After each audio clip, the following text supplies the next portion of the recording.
Any abstentions? The agenda is approved. Then I would like to start with the chair's report, if I may. I'd like to thank the Bloomingdale branch of the New York Public Library for their hospitality tonight. This library is a vital support to the Manhattan Valley neighborhood and a welcoming home to community members of all ages.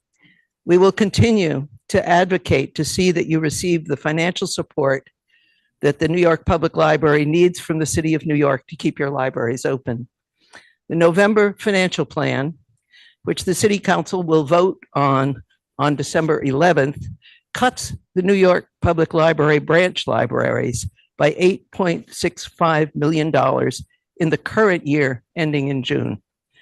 The plan describes the cut as due to less than anticipated spending on telecommunications costs, which sounds harmless, but we know the result already has been an end to Sunday hours across the system, which is not a harmless cut.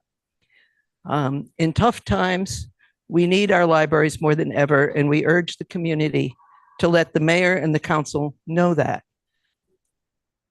Is there a representative present from the library? Max, would you like to say a few words, please?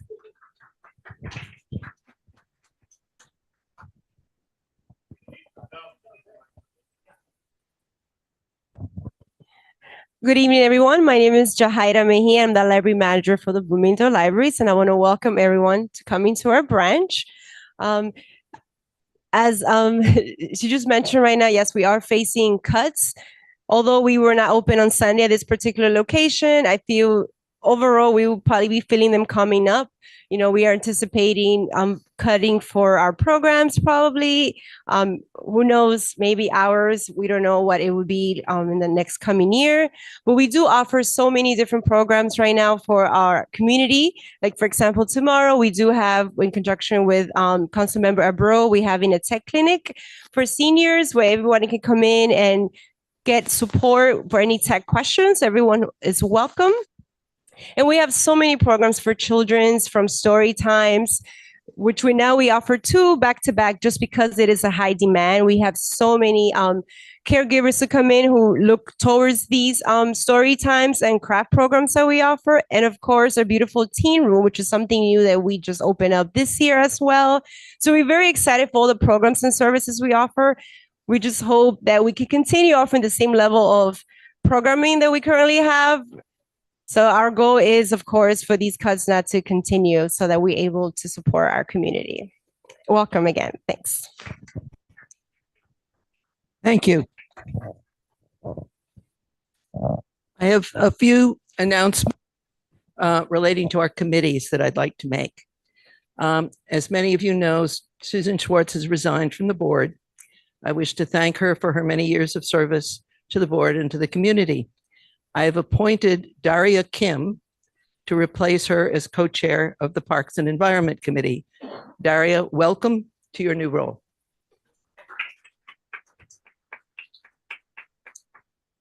Sonia Garcia has stepped down as co-chair of the Health and Human Services Committee to attend to personal commitments. I have appointed Will Ortiz to replace her at HHS and encouraged him to bring his tech skills to the task of developing a repository for all the specialized background information that the committee accesses. So I've spoken to the co-chairs of the Housing Committee and the Land Use Committee. They've unanimously endorsed a proposal to combine the 2 committees to bring a unified approach to affordable housing in our district, a topic we have once again voted to be one of our 3 top issues. This change will require a vote of the steering committee. Consequently, on December 19th at 6:30, just before our holiday party, we will hold a 10-minute steering committee meeting for the single purpose of this vote, and then we will party.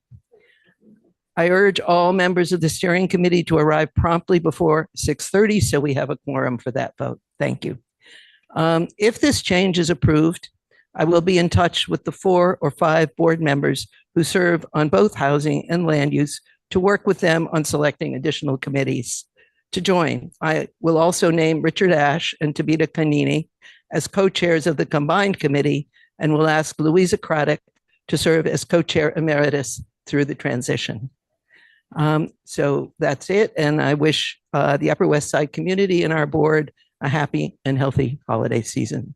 I'd like to turn this over to Max for the district manager report. Thank you. Oh, okay. Turn it on. There we go. Okay. First, I'm going to echo the thanks to the library. We really appreciate it at a time when not a lot of spaces are offering us their venue. 2 other notes. I sent out a note to everyone, but this is a reminder that our social gathering will take place on Tuesday, 12/19, immediately following the brief 15-minute steering committee, where, as Beverly noted, we'll vote on combining the housing and land use committees. We only have approximately 15 of you so far committed to bringing some food to the social gathering, which at this point is trending more in the direction of a cocktail party than a traditional potluck. So I encourage everyone else, and that's actually okay. But I encourage everyone else who didn't sign up yet to commit to sharing something. That document is in the drive, and then you can reach out to us, but I'll make a note to send it back out tomorrow as well. And then finally, CB7 is making some moderate progress with our monthly cabinet meeting of block associations. We've been working in partnership with block association constituencies to create a database of high priority areas. Later this month, I'll be meeting with our DSNY superintendent to see if our compiled evidence of pictures and 311 data will help him decide to prioritize a couple areas that we've kind of prioritized. Although we can't solve every block right away, we are starting here and we're hoping to build some momentum. So any board members or members of the public that want to help can do so by sending pictures with their locations of overflow garbage, new sanitation rules not being followed, areas of excess rats, and or dilapidated dining sheds in areas where to us it's become apparent in working with our block association groups.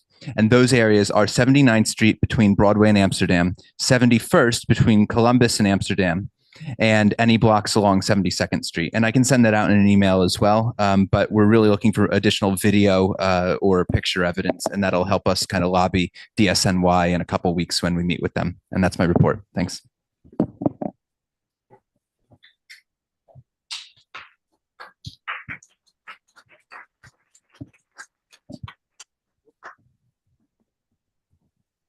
Okay, we now need to approve the minutes from the prior meeting.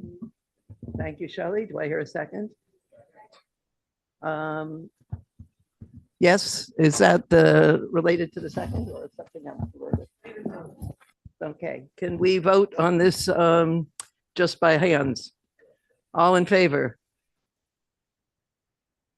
All opposed? Any abstentions? Okay, the vote is unanimous. Thank you. And we then should start the community session, turn it over to the office staff to call any folk who have signed up to speak. Thank you. So first we have Genesis Navar.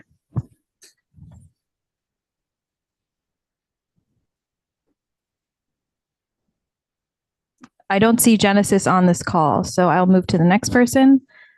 Next, we have Sue Peters. Sue, are you here in person? Okay. In that case, I'll move to the next person. Theodora Scorato. Let's see. Theodora is also not on the call. And that concludes our signups from the public.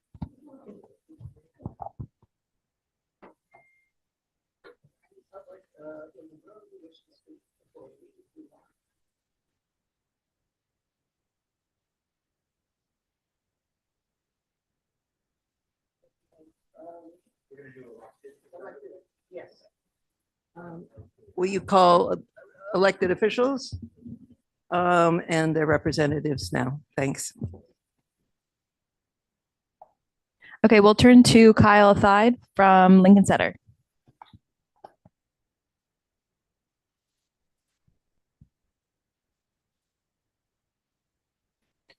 All right, good evening, everybody. Thank you for welcoming me. My name is Kyle Thide. I'm from Lincoln Center, also your favorite East Sider, coming back again. Just want to give you some highlights from Lincoln Center over the last month. For the Thanksgiving holiday, we distributed over 800 turkeys, pork shoulder, pernil, and holiday groceries to our neighbors in Amsterdam Houses, Amsterdam Addition, Harborview Terrace, and in the general Upper West Side community. And we couldn't have done this without our partners at the Night Shift Tenant Association. So special thanks to Yvette and to Ms. Pat, as well as to the West Side Campaign Against Hunger, Goddard Riverside, Lincoln Square Neighborhood Center, Fordham, Chelsea Market, and the Center for Ethical Culture. So we're very, very happy. And then also special thanks to our electeds as well, Councilmember Gail Brewer, Senator Brad Holman Segal, Assemblymember Rosenthal, and Manhattan VP Mark Levine for their support in this as well. We've also welcomed over 70 veterans and their families to the Big Apple Circus for a special Veterans Day performance and are continuing to engage with our general neighbors in Night Amsterdam Houses, Addition, Harborview Terrace, as well as children in the District 3 schools to get tickets to community nights at the Big Apple Circus. So very, very exciting and very happy to welcome them. On November 15th, we also recognize the legacy of the Wu-Tang Clan with the Hip Hop Education Center. So special thanks to Mayor Adams, Council Member Osei, and Representative Bowman for joining us in honoring 50 years of hip hop in New York City. And then finally, I just want to welcome everybody to Lincoln Center. We have plenty of free and choose what you pay programming for kids and families, including relaxed performances, all part of the Lincoln Center Presents programming. And thank you, everybody, for your night. And I'll send the links to Max, so you'll have that through your email as well. So if anyone has any questions, I'll be in the back. But thank you again and happy holidays. Thank you.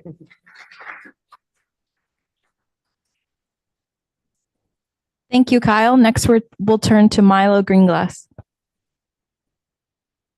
Thank you for having me. Hope everyone's having a good night. I'm here on behalf of Councilmember Sean Abreu. Going to give a brief rundown of some things. Tomorrow is a really busy day. A ton of rallies and press conferences going on, some of them related to the budget cuts. Sean is going to be joining a bunch of environmental groups and organizations to save community composting. That's at noon, I believe, at City Hall Park.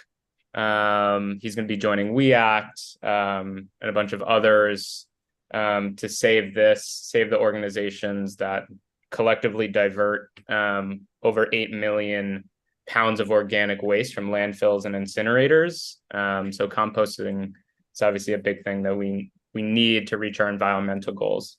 Sean is also going to be passing a resolution tomorrow.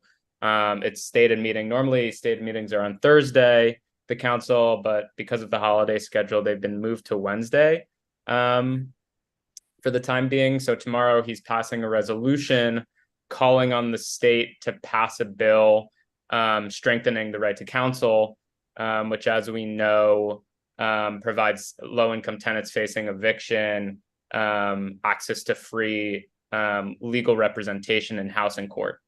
So right now there's a crisis in housing court where eviction cases are being filed faster than tenants can find legal representation and access the right to counsel that they're entitled to.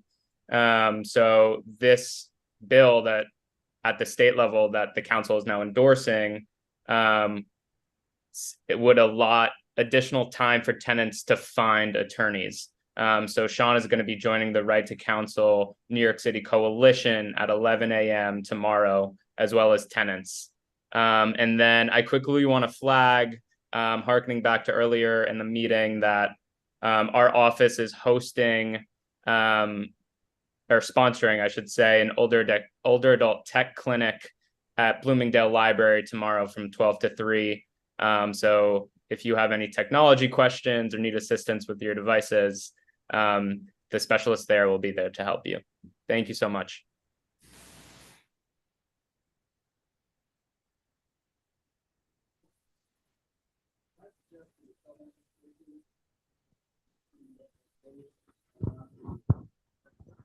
I left it up until the last 5 seconds, and then I put.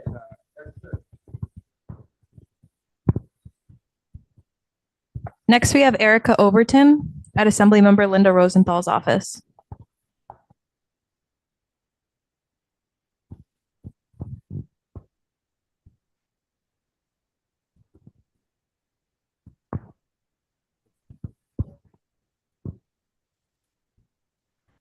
Next, we have Erica Overton at Assemblymember Linda Rosenthal's office. Hey everyone, Erica Overton, Chief of Staff to Assemblymember Linda B. Rosenthal. Unfortunately, the Assemblymember is in Albany at their annual retreat talking about what's to come this session. So she can't be with us today. So I am here. I'll be very quick.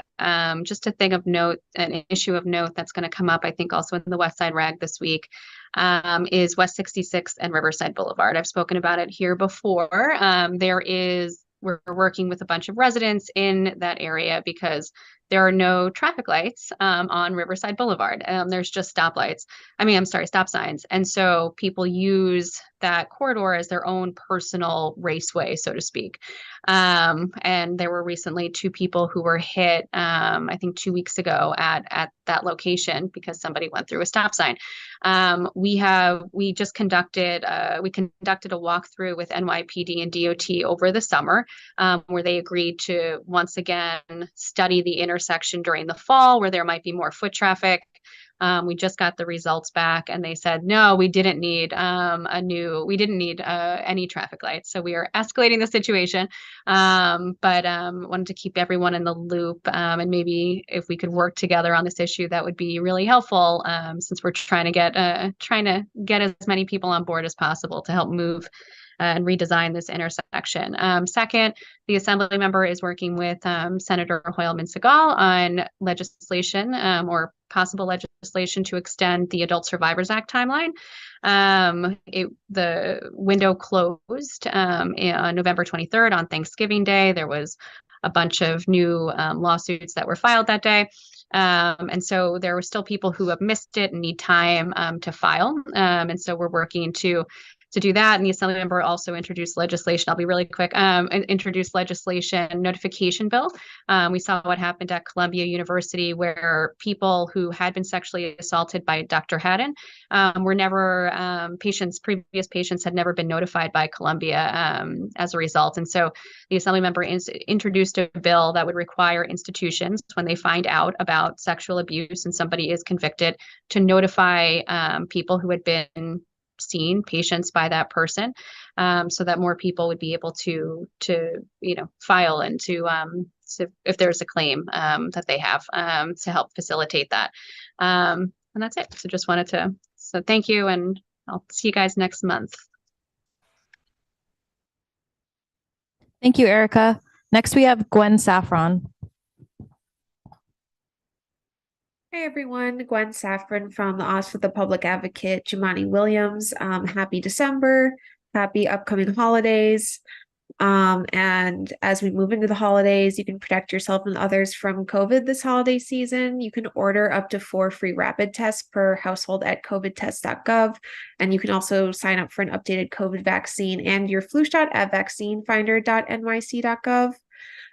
You can also bring climate justice home for the holidays by checking out a 3-part series on the Inflation Reduction Act, where our office has shared resources for homeowners and renters and information on how the IRA can help New Yorkers save money and the climate.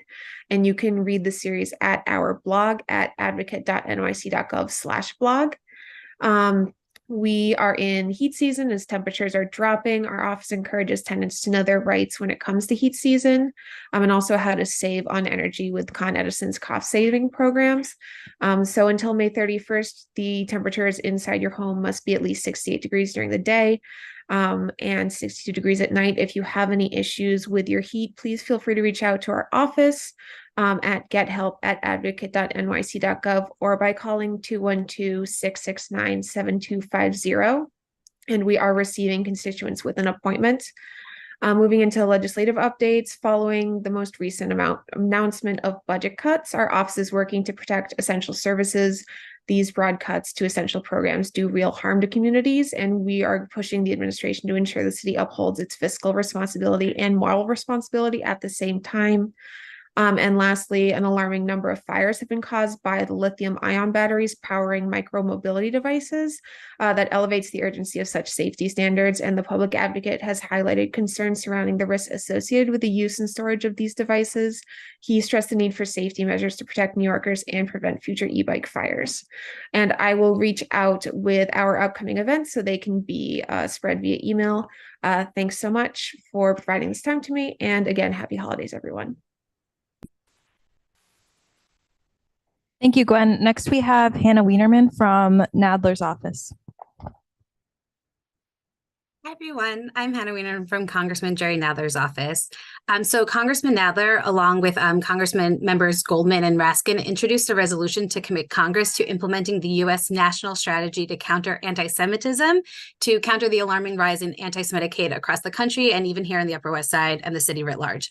This resolution calls on Congress to fully implement the national strategy on anti-Semitism and Republicans' defunding of the Education Department's Office of Civil Rights for Title VI enforcement to protect Jewish students and increase funding for the high-risk nonprofit grant program to secure Jewish institutions. Last month, Congressman Nadler was thrilled to announce billions of dollars in federal support for projects, including phase 2 of the 2nd Avenue subway and the Gateway Tunnel, made possible by the bipartisan infrastructure law. So just as phase 2 of the 2nd Avenue subway received $3.4 billion, which now assures the future extended to 125th Street. The Gateway program received an additional $3.8 billion, and construction of the Hudson Yards concrete casing has begun. This marks a major step closer to expanding the reliability and resiliency on the most heavily used passenger line rail in the country. Also announced was $1.64 billion to connect Metro North to Penn Station and $1.26 billion to renew the East River tunnels to Penn Station. So we're creating new connections and capacity for transit throughout the tri-state area. And if you know Congressman Nadler, he's been working on this for a really long time. So we're really excited to see some infrastructure moving. The last thing I'll say is that our office sent out a newsletter with resources for navigating your healthcare options for next year. So as I said before, Medicare open enrollment ends on December 7th. And if you have any questions, reach out to our office. The New York Health Plan Marketplace enrollment ends on December 15th. So for that, you can go to nystateofhealth.ny.gov or call their helpline at 855-355-5777 for free assistance. I will leave it there. Wishing you all happy holidays and lovely to see you. Take care. Thank you, Hannah. Next, we're going to turn to Odette Wilkins. Yes, hello. Thank you for having me. I'm Odette Wilkins, and I'm President and General Counsel of Wired Broadband. We are a nonprofit, and we're located in Forest Hills, Queens. We have been working very hard with community boards around the city. There are now 16 community boards with respect to the 5G rollout. And 16 community boards have now either disapproved or voted for a call for a moratorium on the 5G towers until their questions are answered. We are now in the process of Section 106 Historic Preservation Review under the National Historic Preservation Act. City Bridge has been found by the FCC not to have complied with the National Historic Preservation Act by constructing the 5G towers prior to Historic Preservation Review. We are now all the community boards and the entire New York City is now under Historic Preservation Review, and it is now crucial to apply to be a consulting party, or you can comment as part of the general public. But the dates are closing now, and the deadlines are coming up for all comments. I just filed a comment for regarding a 5G tower in front of a historic school in Forest Hills, and hopefully that will be moved or not considered. So it is very important that especially the Landmarks Committee to be involved in this process, because once this is done, you will not have a second chance to file your comments regarding the 5G towers in your area, and particularly in front of historic structures and within historic districts. I can be reached at owilkins, OWILKENS, at wiredbroadband.org. And I can provide you with further information. Thank you. Thank you. Next, we have Eric Coelho from the Manhattan Borough President's Office. Thanks, Alex. Hi, everybody. Hope you're doing well. Hope you are having a good holiday season and approaching holidays as well. Um, just wanted to give a brief report from the borough president. Our office just recently held a number of events across the entire borough, but especially in the Upper West Side. For Thanksgiving, we distributed hundreds of turkeys and over 10,000 pounds of produce and groceries at community centers, schools, and NYCHAs. Also want to shout out Kyle, who mentioned we participated with the Lincoln Center giveaway. We couldn't have done this without the help of incredible volunteers in this volunteer corps that we've been building. If you're interested in joining us for upcoming holiday events or any future events, visit our website, manhattanbp.nyc.gov. You can sign up for our volunteer corps, take a shift with us, either distributing COVID tests or masks. There's countless events that we've got going on. Secondly, wanted to thank everyone who was able to join us for the leadership training series just a couple of weeks ago. We appreciate everyone's participation in the mandatory trainings, as well as some of the additional trainings we had on land use and city data and other topics. For those who are interested in viewing these sessions, in case you missed any, we will be sharing them on our website probably in the next week or two. So be on the lookout for that. And then finally, as most of you may know already, open meetings law is set to expire in July of 2024. Ahead of the statute expiring, the State Committee on Open Government is issuing a report to the governor and the state legislature on application and implementation of hybrid meetings and video conferencing moving forward after July 2024. We have heard from many community board members about the pros and cons and concerns that you have regarding hybrid formats and open meeting law. So we will be hosting a public hearing on Thursday, December 14th at 11 a.m. We're going to be hosting it at our office on 1 Center Street, 19th floor, but you can also join virtually.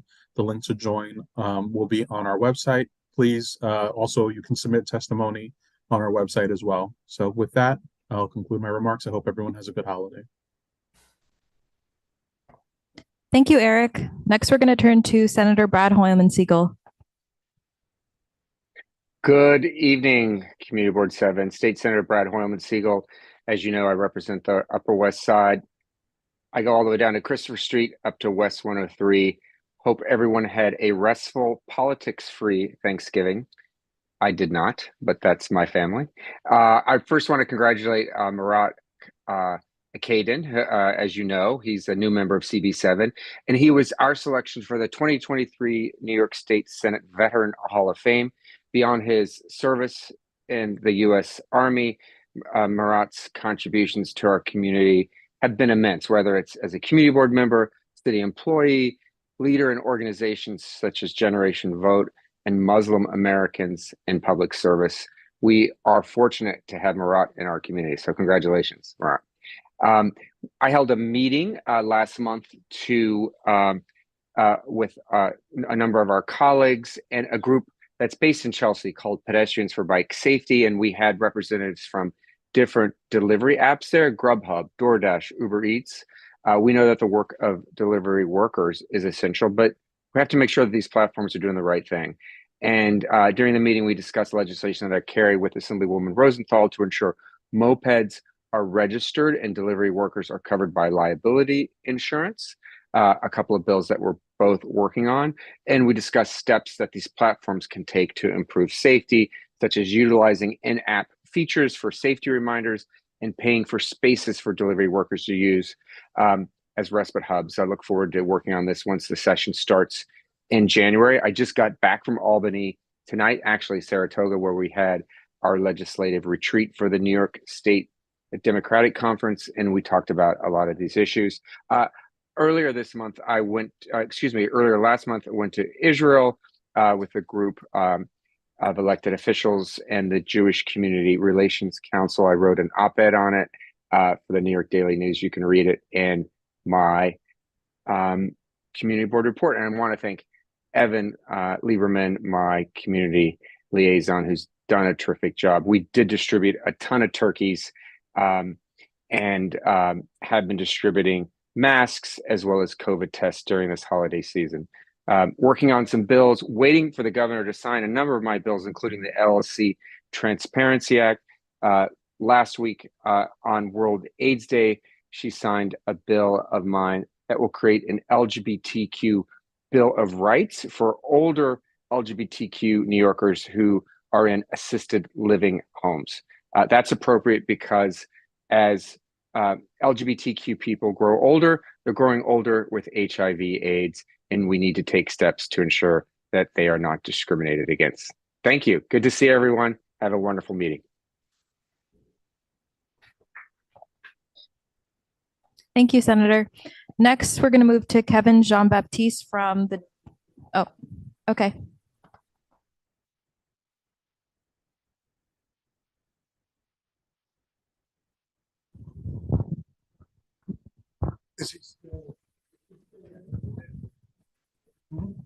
Are you still on the call?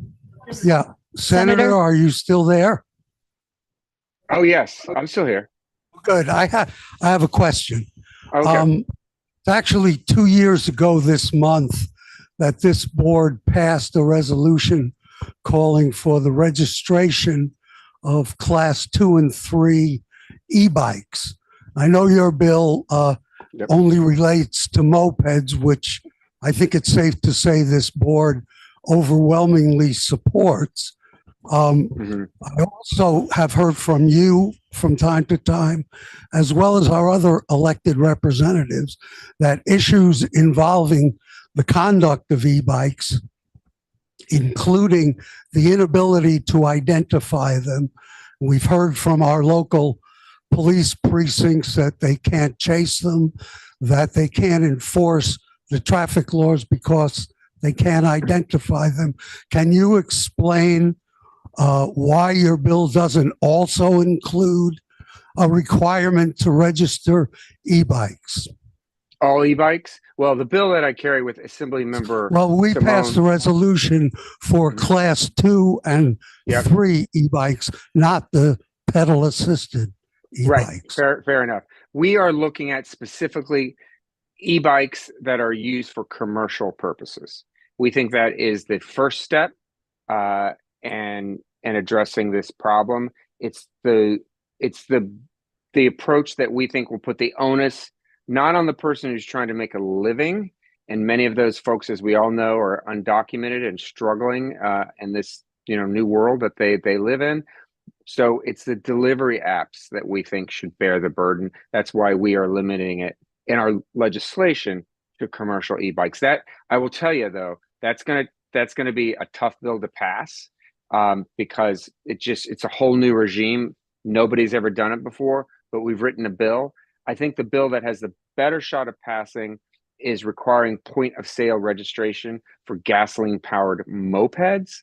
Senator Kruger from the East Side and I are working on that. But I'm attempting both approaches, as well as I mentioned, mandatory insurance and requiring that there be safety training for e-bike delivery workers. This is we've not done this at the state level before, so we are we're going to be struggling with a whole new regime and seeing how that fits in state law. But we've got a lot of support for these different approaches. Thank you, Senator. Thank you. Something has to be done. Next speaker. Next, we have Kevin Jean-Baptiste from the District Attorney's Office. Hi, good evening, everyone. I'm Kevin Jean-Baptiste. I oversee community engagement for the Manhattan DA's office. I'm covering tonight for Julia Mayenza, who you all know. She's covering on the East Side of 19th Precinct Community Council meeting. So I'll be really brief. I just have two quick updates, one which you may have heard already, and I know the senator just mentioned several bills that he has that he's currently working on. One of them that is of note to us is the Hate Crimes Modernization Act, which essentially increases the penalties and a number of hate crime eligible offenses that we can prosecute for different offenses. So the senator and Assemblymember Grace Lee are our two co-sponsors for that bill. And we're really excited to see that pass, especially with the increase of hate crimes that we've seen across the borough, particularly against our Jewish community, our Asian American community, and several others. So really looking forward to getting more support and momentum underneath that bill. The other announcement I have is our high school summer internship program that starts January 5th. And I know the holidays are coming up. It may not be everyone's sort of topic for dinner, but just wanted to put on everyone's radar that we're going to start accepting applications on January 5th. And the high school summer internship program runs from July 8th to August 9th. It's paid, it's in person, and the young folks have to just essentially be high school students in Manhattan or live in Manhattan. They take part in workshops, discussions, and at the end of the summer internship program, they provide proposals to the district attorney. So we're excited about that, looking to get the word out on that and try to have a really diverse body of high school summer interns this summer in our office. Those are my announcements. It's good to see you all. Thank you so much. Thank you so much. Next, we're going to turn it to Sue Peters, who had signed up.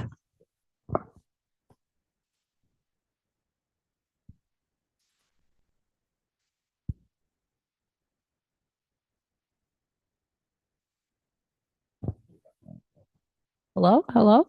Can you hear me? Oh, great. I can't hear me, but okay. I'm fighting the introduction of the 32 feet cell towers on our city streets. And I just want to give you another piece of information. There is a large insurance company that is really around the world, Swiss Re, R-E.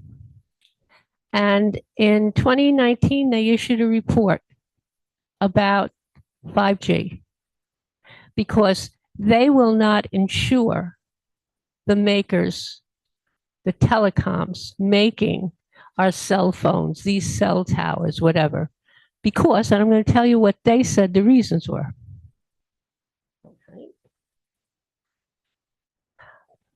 One, as the biological effects of EMF in general, electromagnetic radiation, comes out of all your cell phones.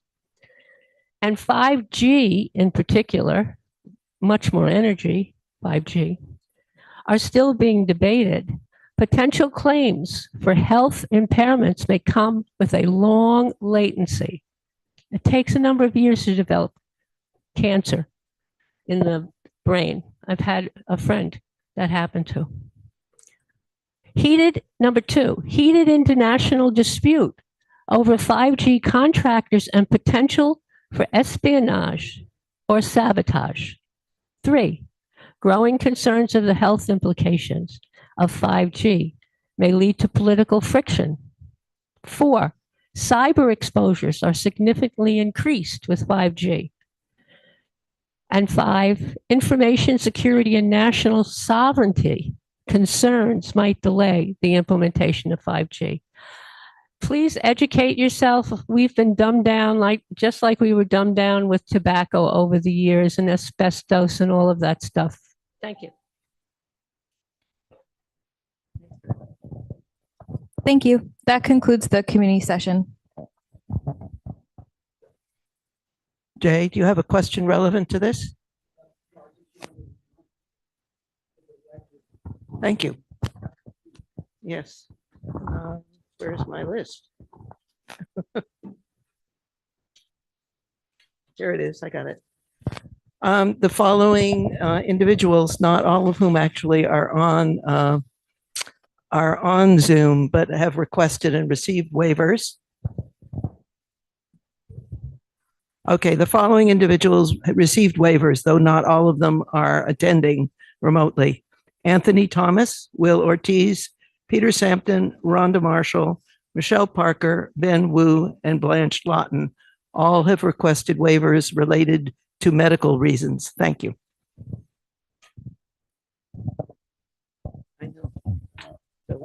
Unless they, in fact, attend remotely, they should be marked absent. Yes, correct. So that closes our community session, and we are ready to open our business session. The first item on the business session comes from the steering committee, actually. So I will present it. It is a item regarding Peter Arndtsen, former executive director of the Columbus Amsterdam bid. And he is with us. Let me read the resolution in its entirety because it is very short. This resolution is based on the following facts. Peter Arndtsen is retiring from his position as executive director of the Columbus Amsterdam bid. He has held that position since 1998 and has guided the bid through growth in programming, through good times and bad, through cyclical economic downturns and the disruption and heartache of the COVID pandemic, and later the flowering of a robust open streets program that both built community and empowered local small businesses. Peter embraced and promoted the Bloomingdale Neighborhood History Group, further building a sense of community and shared experience. As a close partner of Community Board 7, he has been a constant presence at our meetings, consistently championing the interests of our most vulnerable neighbors and those deserving of our special attention and respect.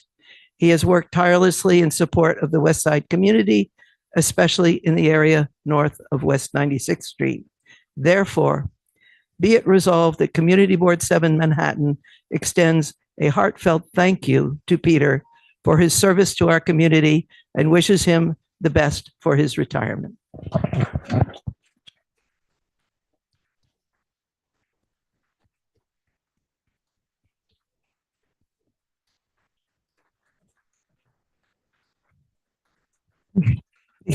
Peter, please come forward.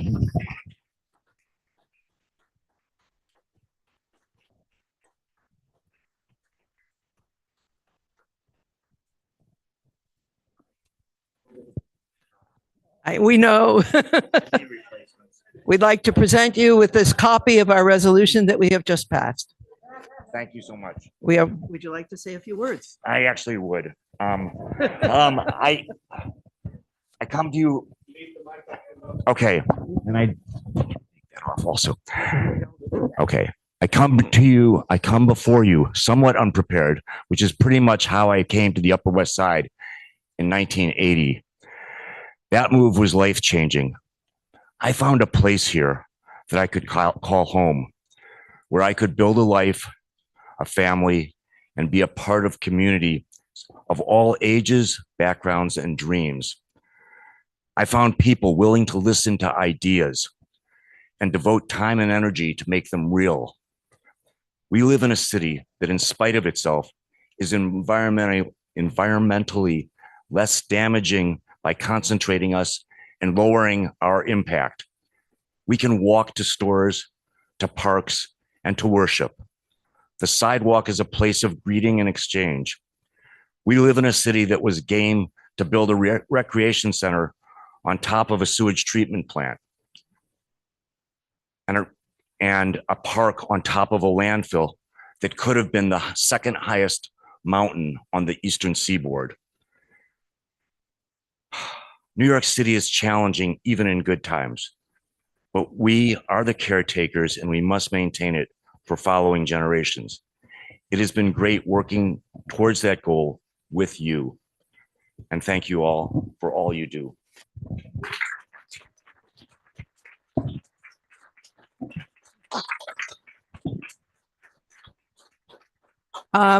Is there somebody who would, thank you. Any second? Do we want to do this vote? Okay, I think we could do this vote probably unanimously. So that's my guess. So just please raise your hand if you're yes.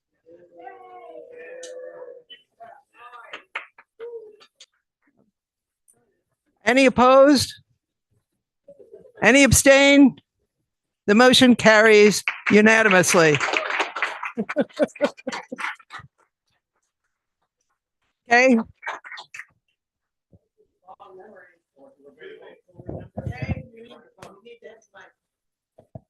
I was saying those with long memories on the West Side will know that Peter was the very first executive director of the West Side campaign against hunger and got that started. So a little tidbit.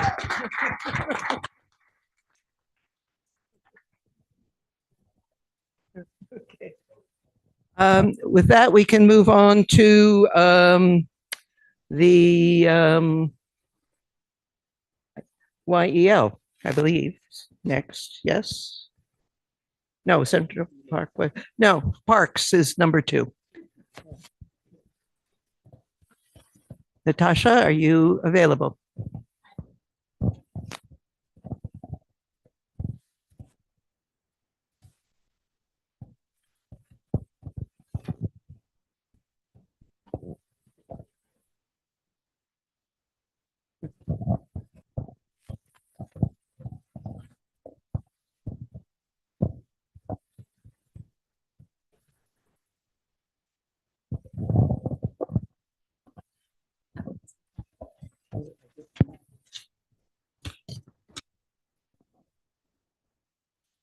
Hi, everyone. I'm bringing to you the one and only resolution tonight from the Parks and Environment Committee. This is about the restoration of the West 85th Street Playground in Central Park, formerly known as Spector. And I think the first slide should be up very soon. The playground is located towards the western edge of the park between 85th and 86th Streets. It's also surrounded by some other smaller playgrounds, namely the Toll Family Playground, which serves much younger kids, the Diana Ross Playground slightly south of it, and the Pinetum Playground that serves all ages. So the reason there are several different reasons for this restoration project. Firstly, the project will enhance the distinctive topography and site features of the surrounding area, like the Pinetum and the rocky outcroppings. And there's a slide further on that I will show you that kind of demonstrates that. It will also create an accessible route from Central Park West to the playground and also from the Toll Family Playground to this playground. Right now, both of those pathways are too steep to be accessible. Also, practically all the playground equipment within this area has exceeded its useful life, so it actually does need to be replaced. And finally, the restoration will acknowledge the prominence of this playground within the Seneca Village site. And however, it is important to note that the Conservancy's capital project to commemorate Seneca Village will be done at a future date, and it is distinct from the restoration of the playground that we are talking about today. I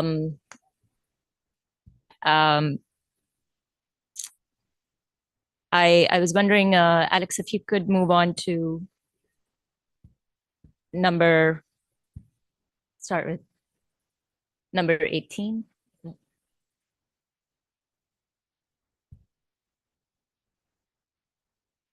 Yeah, this is what I was talking about, the exact location.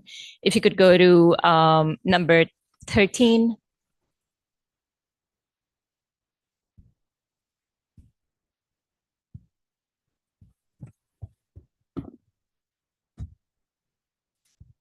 This is the geography and the access, and you can see towards the bottom right corner, the pathways that are not accessible right now. Number 17. Oh, this photo shows the current conditions. You can see a very large sand box type area, some benches towards the perimeter, a wooden bridge, and a very high 7-foot high metal fence along the perimeter. Maybe number 20.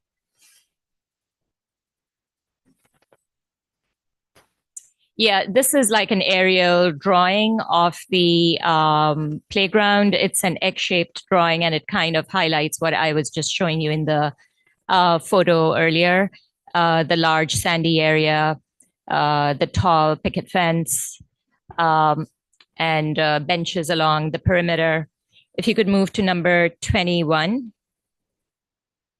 Yeah, so this is, I think, one of the most important slides because it shows you the sort of dotted egg shape of the current boundary of the playground, and overlaid on it is the more amorphous shape of the playground that the playground will have once the restoration is complete.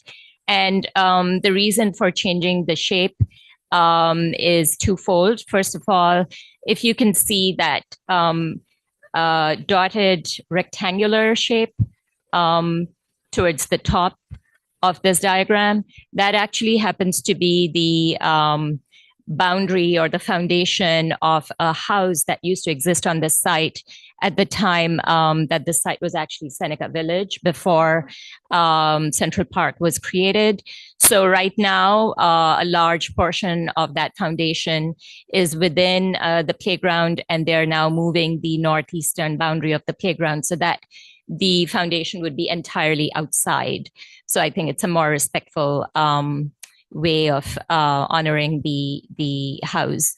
And if you could move on to number 22. This is the, this shows one of the other reasons for changing the shape. Basically, the area highlighted in yellow represents a brand new area for picnicking that will be created. And as a result of these changes, the overall play area will decline slightly from over 26,000 square feet to about 25,000, but we will actually be gaining a proposed picnic area of over 6,000 square feet. So overall, the size will increase. If you could move on to number 23,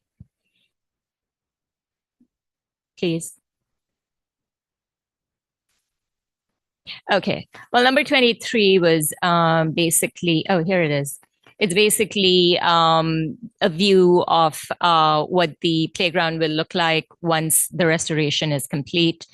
More benches, a lower 4-foot high playground fence, the picnic area with picnic tables, no sandbox area, a more central water feature, and more accessible paths leading up to the playground.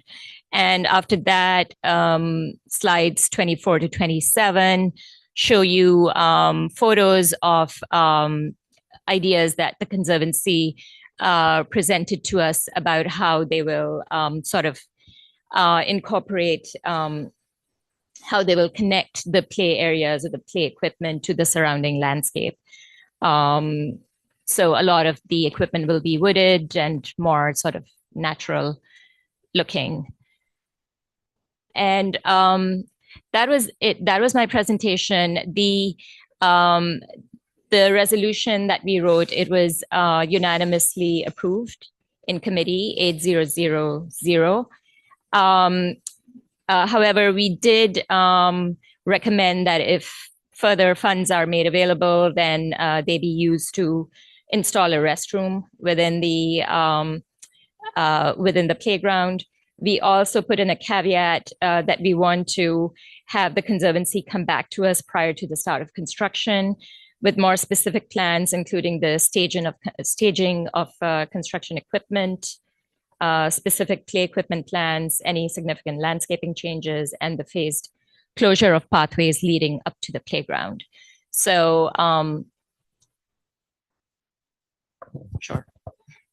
Oh, okay. Go ahead.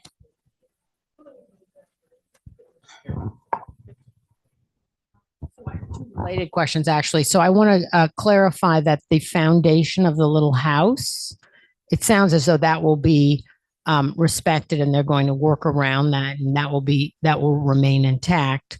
And then my related question, and forgive me if it's in your materials, but I don't see it here, is what is the plan for acknowledging Seneca Village over time if they address that in your committee meeting? Yeah, so they did say that they have they will have a capital project for the commemoration of Seneca Village. They did not go into any details, and frankly, we didn't want to ask that because we wanted to focus on this particular project.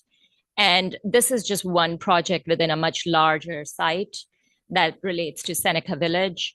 So we're waiting for them to come back to us with that project. So no specific details were either asked or volunteered because right now they're focused on this project. And I feel like moving the foundation outside of the new boundary is a good move. It's a move in the right direction, but they did not say how they would be commemorating it. Yes. Thank you. I just wanted to ask about the lack of a public bathroom. It seems to me that any renovated playground should include a bathroom. They really are necessary. And why did we not insist on it? Well, we did advocate for it. It was asked. Several of us echoed it. They said that the budget for the entire project is $5 million. There's no money in there for a restroom. They also said that the nearest restrooms are at the Delacorte Theater, not very close at all, not at all. But we did feel that this playground has enough square footage, more than enough square footage to actually accommodate a restroom in there very, very easily. But it came down to funding, it sounded like. I'd just like to suggest that we be very forceful in the future that perhaps I'm eating it.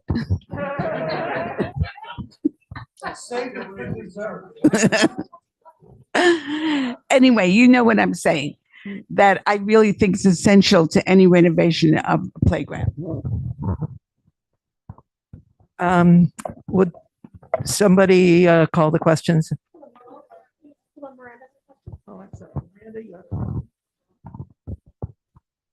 Did they give any sense of a timeline of like? Yeah, and I also think they what will break. happens- Oh, sorry. And what people will do who use the park now while it's under construction? So they will break ground in the summer, and I think it'll take a year for the project to be finished. So the reason why we've asked them to come back to us before the start of construction is so that they can actually give to us plans about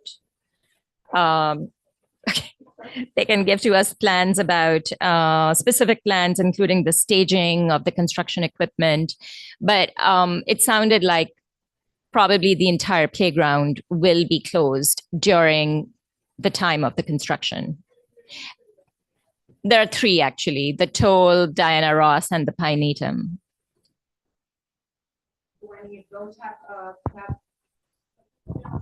No.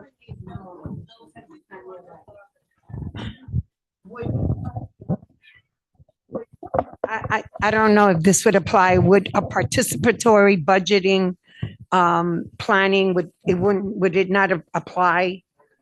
No.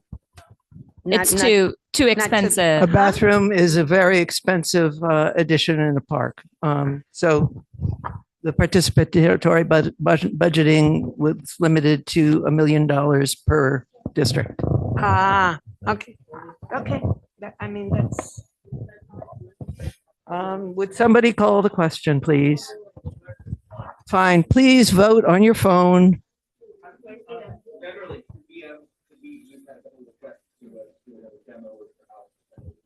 Okay, Alex? Same as last time. Text 855-643-66. It should be saved in your phones, but let's try it again. 855-643-6695 is the number. It only works for board members, so other people who try it won't work. And then once you have that number, to vote yes on the resolution, you text yes, the word yes. For no, you vote no. Abstain for abstain. Cause for ineligible to vote for cause. And then you should receive a message back saying, I don't remember, something like your vote has been recorded. You voted yes for resolution Parks. And your name should show up as it will on the screen showing. So the number, once again, is on the top of the board over there, but it's 855-643-6695.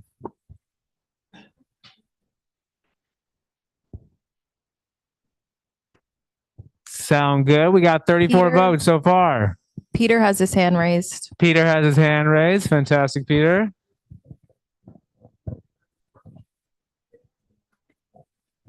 Peter, feel- can you unmute? Feel free to call out. Yes. Yeah, I got you. I got you, Peter. Alex got you.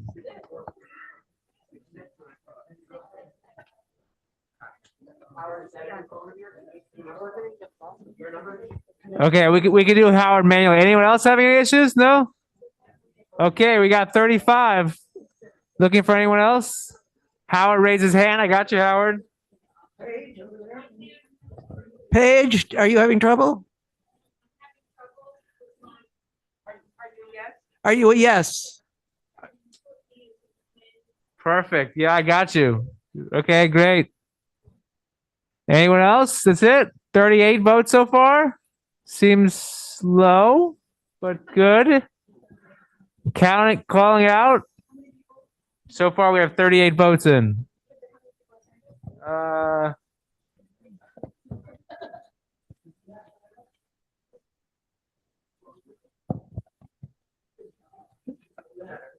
Okay. Count to three and we'll close the vote. 3, 2, 1. Thank you. Thank you very much, Natasha. Councilmember Brewer, would you like to have a moment to come speak with us?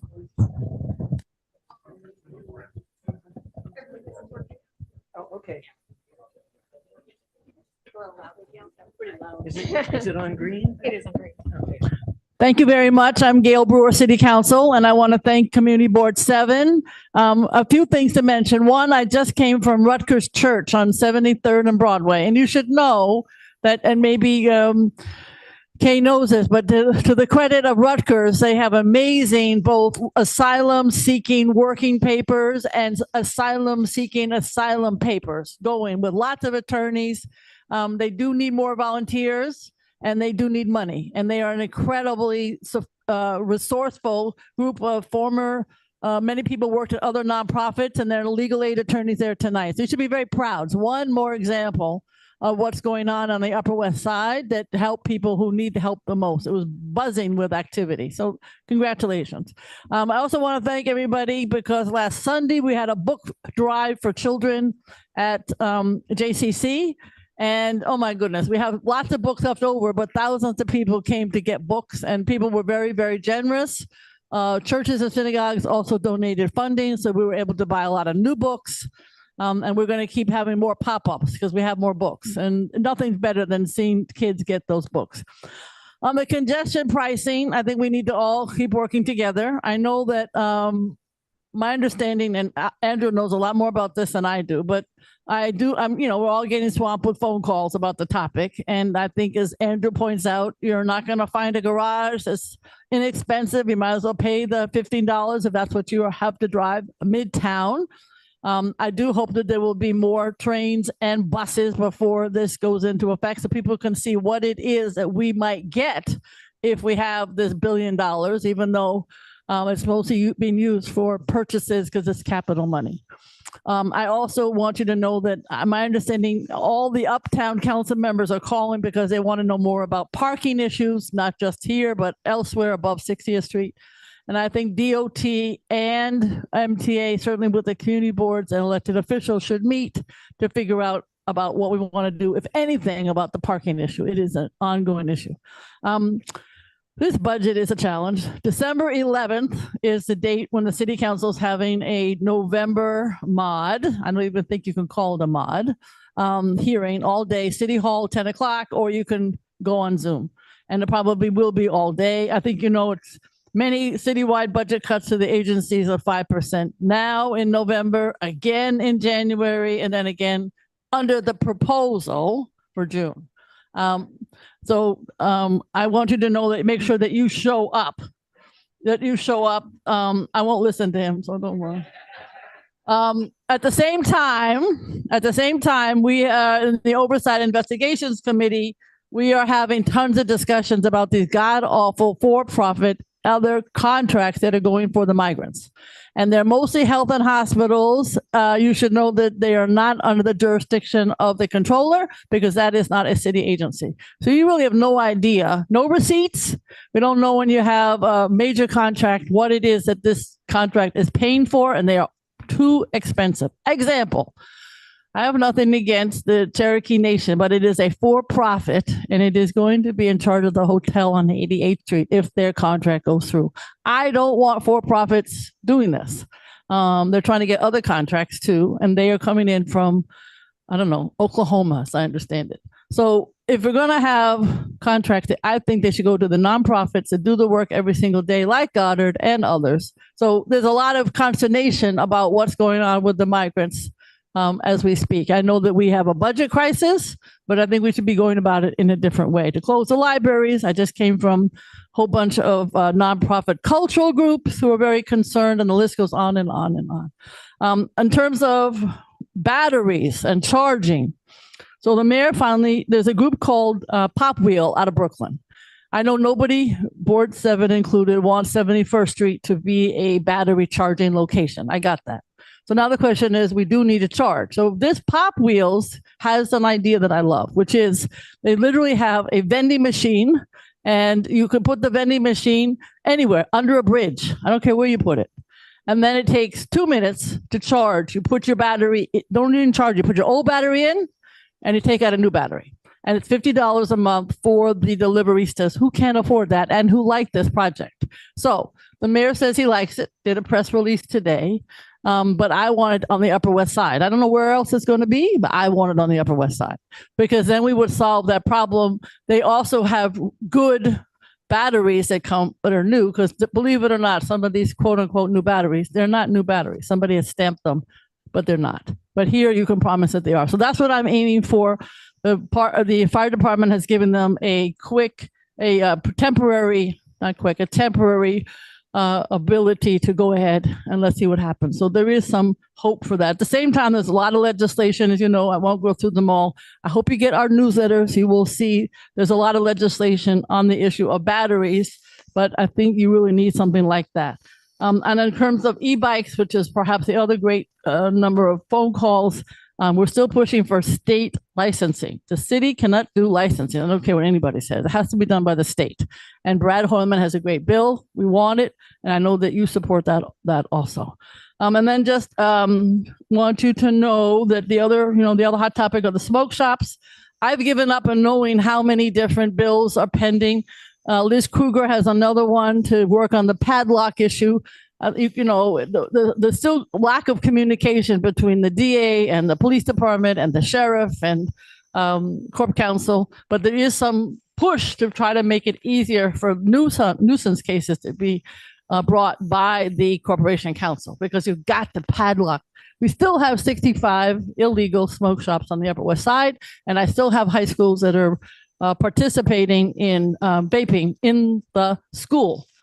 Just one other thing about the schools, and then I'll close up at the, we're all working. I want to thank all the parents who have been working with the migrants. These parents are amazing. They have provided, along with St. Paul and St. Andrew.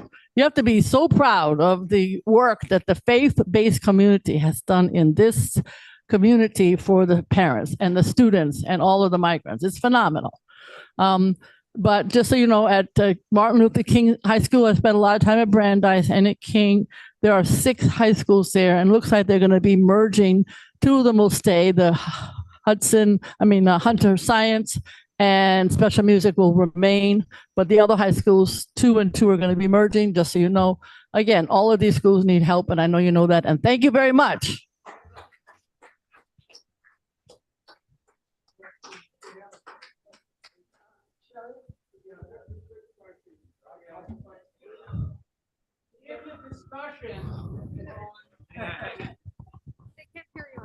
Okay. In the discussion of congestion pricing, has anyone brought up the fact that we've had congestion pricing for a long time? That if you get into a 96th cab on 103rd Street, Yep. you go past 96th Street, it goes up 250 or sometimes Everybody more? brings it up. I brought it up. I also, I don't think the taxi or the passenger should be charged, but I didn't get very far. I take taxis a lot, take the subways a lot, but we have to wait for the MTA to have their hearings, and then we should all express what our concerns are. There will be hearings, and that's when we can express our concerns. Thank you. Yes, I brought it up all the time. Yes, Jay, go ahead. Yeah, Gail, you weren't here earlier when Senator Hoylman was speaking about his bill on mopeds. Yeah. But unless it's been amended, it does not include e-bikes, registration of e-bikes. Okay. All right, I appreciate that. I think it should include registration of e-bikes. So. Okay. And while you're absolutely correct that it's the state that licenses motor vehicles of any kind, the city council can pass a resolution with a home rule message. And legislation in Albany, as you know, can be limited constitutionally to cities over 1 million. So that would immediately wipe away any opposition from suburbs or upstate, and we could limit it. And my question, I guess, is, would you be willing to introduce such a resolution for a home rule message? Absolutely. And we have, just so you know, it's my resolution that hopefully will pass in January or February in support of his bill. And then we could certainly amend it to include that. But we're the ones that are supportive of the state doing immediately something. Yes. So you can amend it to include Yes, we e-bikes? could do the home rule.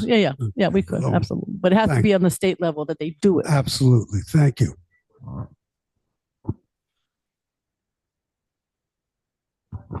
Thank you. Can you clarify that the Pop Wheels solution that you are investigating right now, so those vending machines, the idea is for them to be placed within our district instead of the e-bike charging hub that is proposed by DPR on West 71st Street? Is that the idea? What I know, I mean, I have not heard much about the 71st Street from the time that it was announced. I just keep hearing rumors that it hasn't gone away. At the same time, I've been talking about this Pop Wheels, and then all of a sudden today, the mayor says he likes Pop Wheels, but he doesn't say where he likes Pop Wheels. So I want Pop Wheels here on the Upper West Side, because if we have Pop Wheels, why would we need 71st Street? So that would be my support mechanism for what you're saying. And I'm hoping you could do your own research and see if you like this model. There may be other companies doing it. I just want, it could be, takes 2 minutes to like put the battery in, get the old one out. No standing there, charging, no congested. You can put it anywhere. So I am supportive of this model. It's working in Brooklyn in a very small pilot. And like I said, the fire department just signed off on it, at least for another pilot. So that's what I'm suggesting. Thank you. Marge has a question, but I don't know.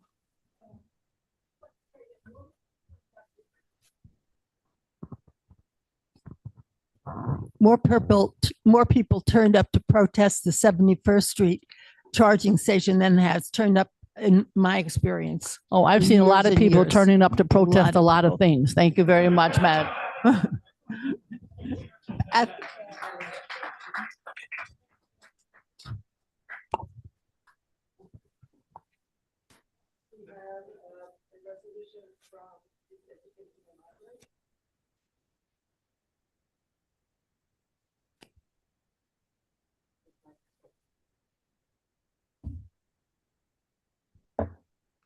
Good evening, everyone. So the support, this is about support for new arrivals in schools here in the district.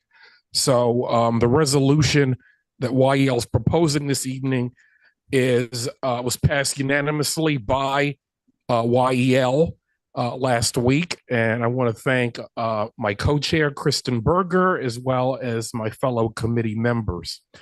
And our resolution touches on 3 areas: number 1, funding; number 2, centralized services; and number 3, emotional support for the new arrivals here in the district. So some background information. Here in New York City, public schools have seen an unprecedented growth in new arrivals over the past year, and they've come to the city from around the world, often as asylum seekers. Recent arrivals generally do not have housing or financial resources and are limited in terms of their fluency in English, and often have experienced trauma on the way here from where they've come from. So citywide, there are roughly 33,000 new students that have arrived since July of last year, including 3,000 per month since July 2023, which is 15,000 brand new students so far this fiscal year. So before my tenure and joining this board, CB7 passed a resolution responding to the ongoing needs of district schools enrolling students from families of asylum seekers. This was in October 2022. Our resolution updates these needs that we've identified in the latest year. All elementary schools in District 3 have added some new arrivals to their school rosters. Initially, new arrivals were placed in schools closest to the temporary housing and in schools that had some language support already in the school. Older students have been placed primarily in transfer high schools. Citywide, there are only 5 transfer high schools specifically serving English language learners, also known as ELL. The transfer high school for students on the west side was recently moved to the east side. And also, we've seen a lot more enrollment throughout the district. So going back to the 3 issues. So on funding, the committee, we believe that the needs of newly arrived students who've come here traumatized because of their travels and the ordeals, that these schools that serve these students need funding, and they need real-time funding resources and other resources to support these students.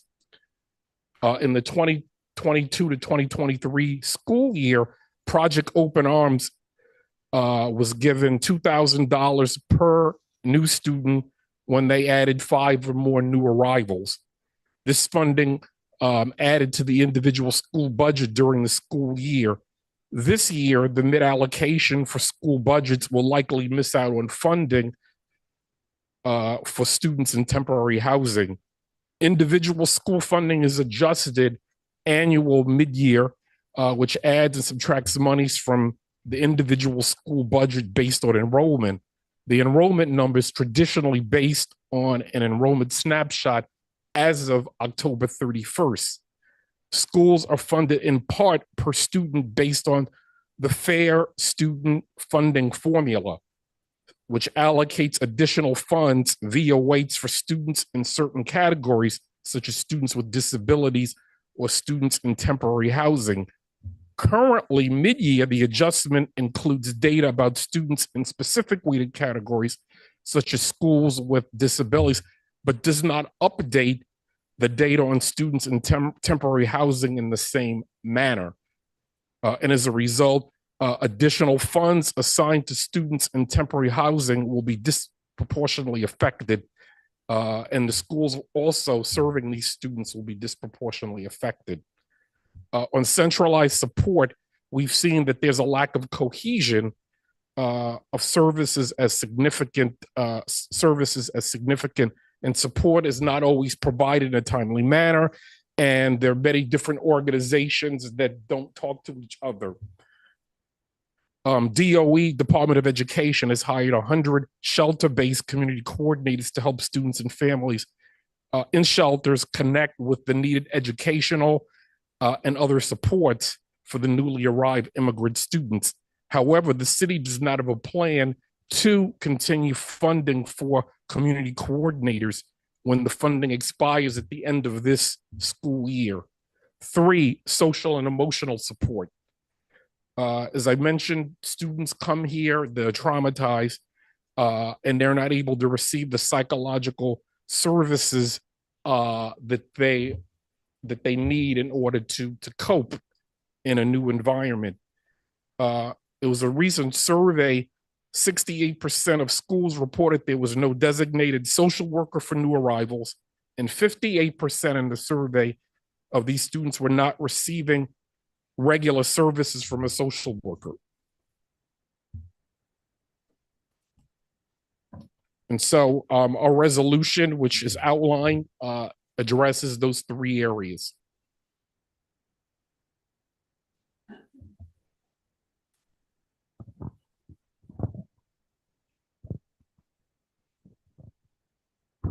I don't think there's anyone in this room who doesn't agree with all of those sentiments, but the Department of Education has had 2 5% cuts already and is facing yet another 5% cut. So the 2 5% cuts have been imposed. In any event, there's significant pressure on the New York City budget, and I do understand that 2 5% cuts are being worked on at the DOE as at most city agencies. So by calling for additional funding for these very deserving students, we're implicitly calling for less funding for the students who are already here. And as someone who went to an underfunded public high school, closed because it was a failing high school, I'm against this resolution, not because I don't want to see these kids get the services they need. It's because I don't want to send the message, the implication that the existing children here should have further cuts in services even greater than the Department of Education and the city is currently contemplating. But I totally agree with the sentiment underlying it. Yeah, and I hear your feelings. However, when there's always budget cuts, someone is gonna get left out. It's just the nature. It's the nature of the way it works. But I respect your opinion. Thank you. I just want to make a few comments as chair of the Budget and Strategy Committee. Our district needs, which was just filed last month for fiscal year 2025, has in it budget requests for children of asylum seekers in our district, as well as for social workers in each elementary school that doesn't already have one, as well as a nurse in each school, and mental health support for children. So this is in keeping with our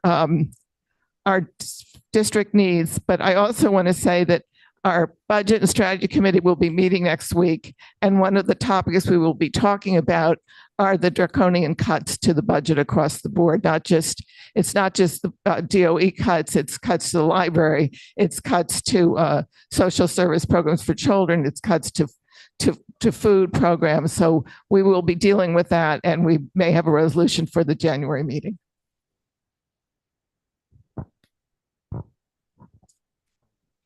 So I don't think that the proposed across the board budget cuts are a reason to not fund any particular program.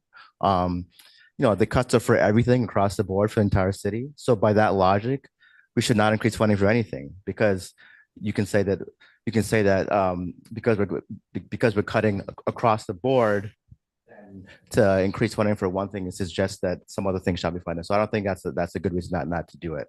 And like I said, the budget cuts have not been finalized or passed by the city council.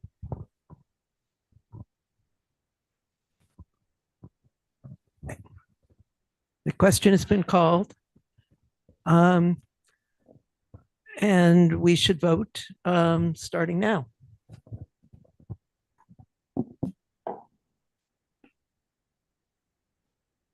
Feel free to call out your vote if you have an issue. Peter, looking at you. I see you, Peter. Thank you.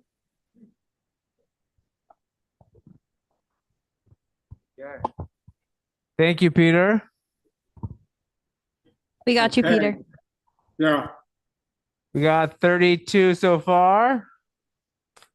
Needs 5 more, maybe? 37? Let's look. What is it? What did it respond to? Yeah, Howard, we got you. We got you. No. Gotcha. Anyone else? We got 40. Okay, so 3. Did you get a response? What did it say? Good. Anyone else having issues? No? Okay. 5, 4, 3, 2, 1. Thank you. The vote is 40 to 1 to 0.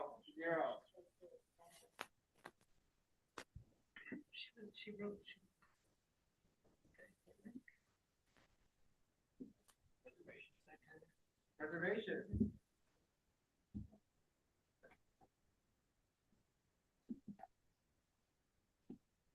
Okay, resolution number 4, if you're following along. We bring you just one resolution. And we have some nice slides to show you this time. It concerns Congregation Road of Shalom Synagogue on West 83rd Street. That is a building and an institution that is well known to us and beloved in the community. It has frequently been the site of our community board meetings, so you know the building. There it is, bird's eye view. The area that we're looking at, it's the area out of the 6th floor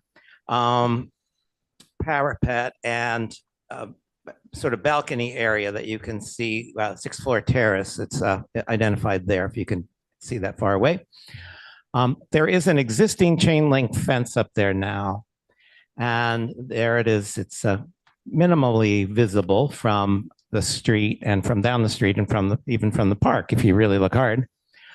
The chain link fence was installed prior to the start of the historic district.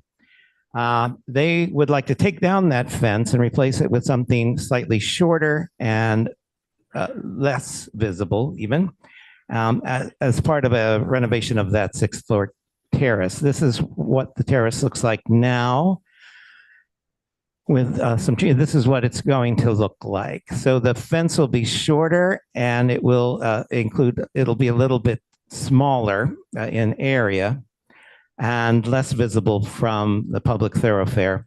It will also, the renovations will also include some awnings that will extend over the area. And they will not be visible from the public thoroughfare.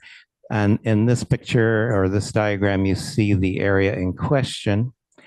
Our committee voted unanimously in favor of the proposal. We bring this resolution to you, hoping that you will support it as being appropriate to the character of the historic district.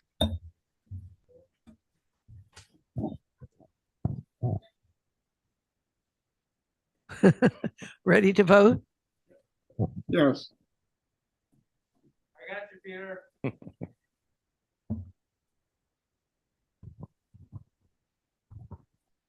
Okay. And remember, a few seconds after you vote, you should receive a response saying that your vote was counted. So we got 38 so far. So maybe 1 or 2 more. 40. Okay. 5, 4, 3, 2. Waiting for Jay. 1. Blast off. All right. Thank you. That's all we got for you. Thank you. And last but not least, BCI. And Ben is going to do it remotely. Yes. Hi, everyone. Good to see everyone. And thank you for allowing me to dial in remotely today. Unless there are any objections, we discussed bundling our items. We were unanimously approved across all of these items, save for one where there was one ineligible, but everyone who was able to vote voted affirmatively. So just as an overview, we've got 2 new applications for 2-year liquor license. We've got 3 temporary retail permits for 2-year liquor license. We've got 2 method of operation alteration applications. And then our first retail dispensary application as part of our ordinary process. We've integrated as part of our process for evaluating SLA as well as cannabis applications. So as I mentioned, all of them were unanimously approved, but for one where there was one ineligible. So unless there are any questions, I would propose voting across. I think you have a all of them. lot of questions here, Ben. Oh, I see. Okay, you know what? I'm sorry. It's hard for me to see. It's okay. I see. Okay, great. I don't know who's raising their hands, but whoever, I don't know, Josh or Beverly, if you could call on hands as they were raised. Ken. Hi, Ben. Hey. On the cannabis one, there were 2 parts to it, and part A was disapproved. Could you explain why? I don't recall that actually. I can explain. Yeah. Because we divided all the cannabis applications into 2 pieces. The first really hinges on whether or not they had site control. And if they did not designate documents showing that they had site control, we disapprove them, so they will come back when they do have site control. The second, yes, the second vote, the second A or B or whatever it is of the cannabis application relates to the program that they presented, which we have approved in this case. Yeah, could you please not bundle the cannabis one with the others? Make that separate. Sure. I think that's fair. Thought about that as well. I think that's fair. Just a quick question. When you guys evaluate these applications, and pardon me if I'm ignorant of the process, but do you know whether or not they've already opened and been operating without a license illegally? I think. Okay. Josh, you need the microphone. That's fine, but I agree we should disbundle cannabis. That's fair. Just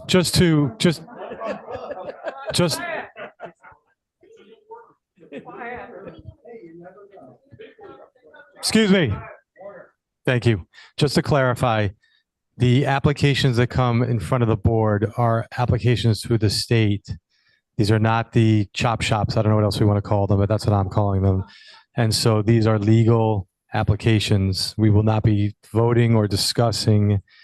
Well, we might be discussing. We're not voting on the illegals. And just as a point of interest, if anybody cares, I was walking by the one on Broadway between 96th and 97th Street the other day, and the sheriff's department was in there taking all their stuff out. There were at least 8 people from the sheriff's department in there. So this is happening slowly, but it is happening.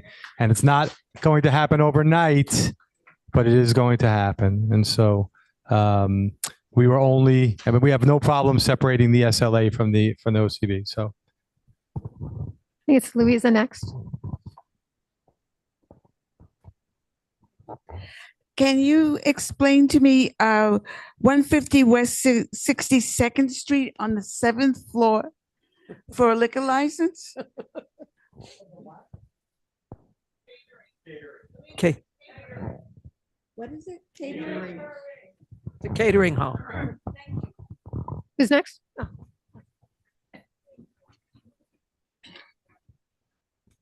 Just to be clear, are we voting for the liquor establishments and separately for the cannabis? Yes. We will Thank unbundle you, them. because too many people were talking at once, and I thank you. Thank you.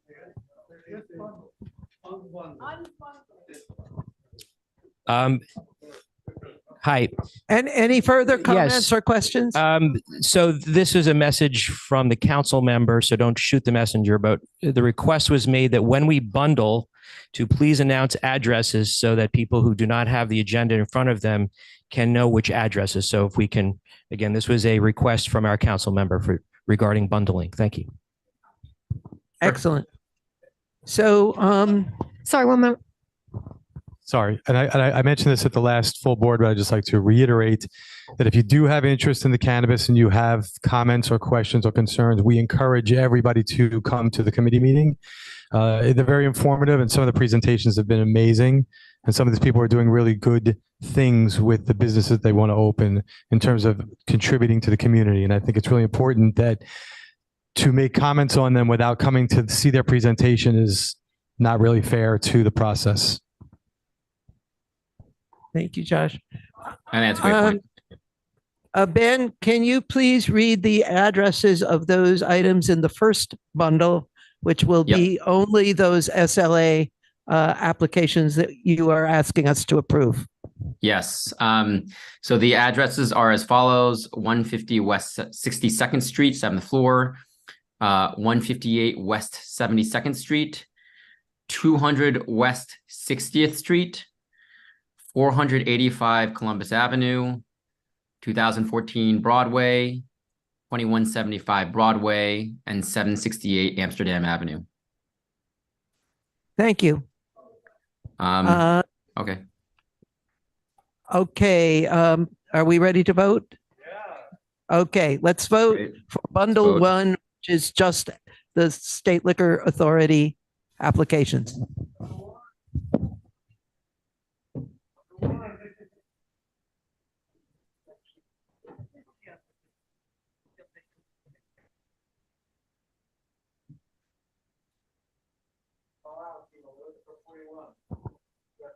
Still waiting for votes. Did you get Peter? Votes. 36. Almost there. 38. Okay, you got 5 seconds. 5, 4, 3, 2, 39. 50 people, but okay, we're done.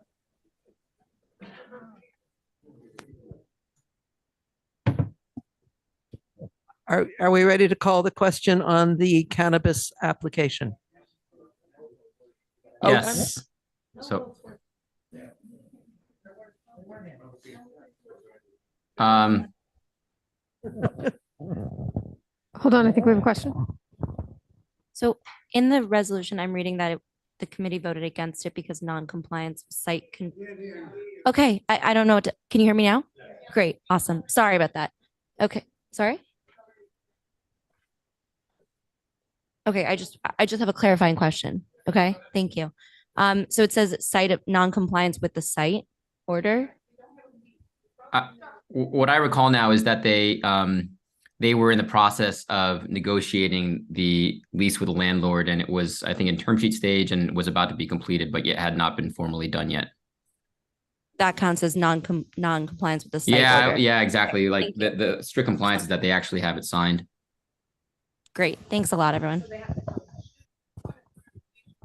Going to see a lot of this, and I understand the point of when they say they don't have control of the space, they don't have leases, and they don't have leases because no landlord wants to have a tenant that might not have a business, and they have to wait, even if all of their applications were right on target, they did everything they were supposed to, there's still a lottery.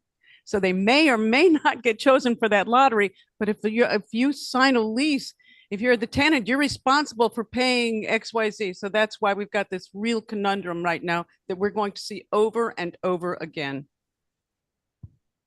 And I would add on this application, and just to reflect what Josh said, this applicant that came already operates a number of other dispensaries, provided us a presentation of the business, their commitment to security, and in my view, it was fairly extensive and well done, and that was I think one of the reasons why we decided to approve. Okay, we are now voting on the cannabis application now.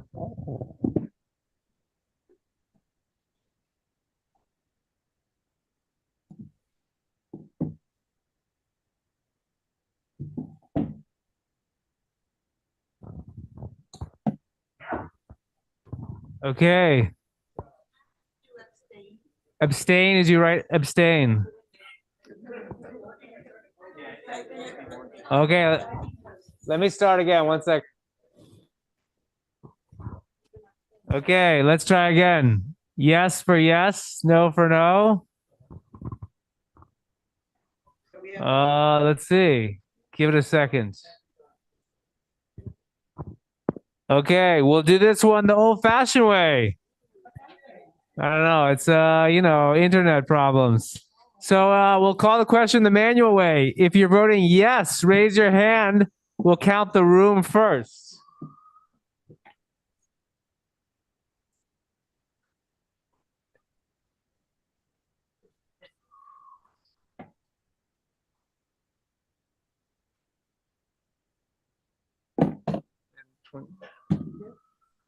I got 28 if I count people on Zoom. Yeah, I counted you as yes. So I get 28 yes. Lower your hands. Raise your hand yet again if it's no.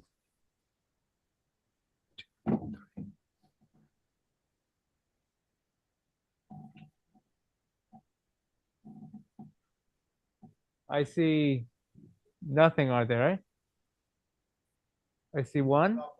Top left. Okay. No. 6. Okay. 6, no.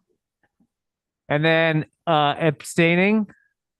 1, 2, 3. 3. Ineligible for cause. 1, 2.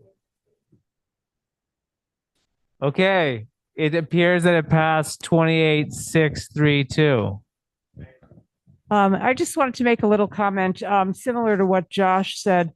I'm on the BCI committee, and when I first heard that we had all these cannabis applications, I came to the meeting convinced I was going to vote no on everything.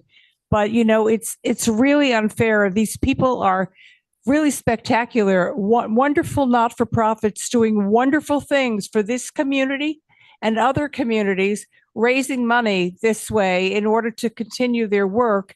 And we've been most impressed by the presentations that they've made. So I would really urge you to either come to the BCI meeting or it's just unfortunate that, that so many people are voting against it because they're just against all these head shops.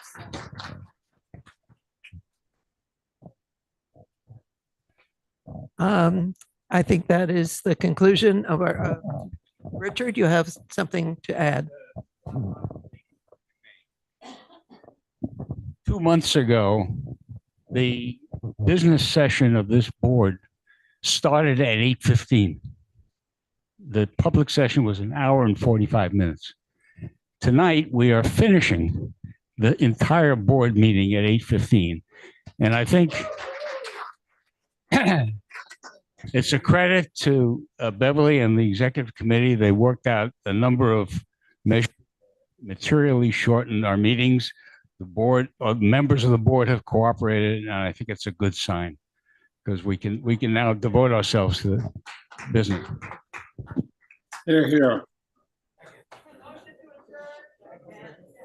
Yeah, here. First, excuse me, is there any old business? Going once, twice, 3 times? Any new business? Going once, twice, 3 times? Do I hear a motion to adjourn, Shelley? Yes.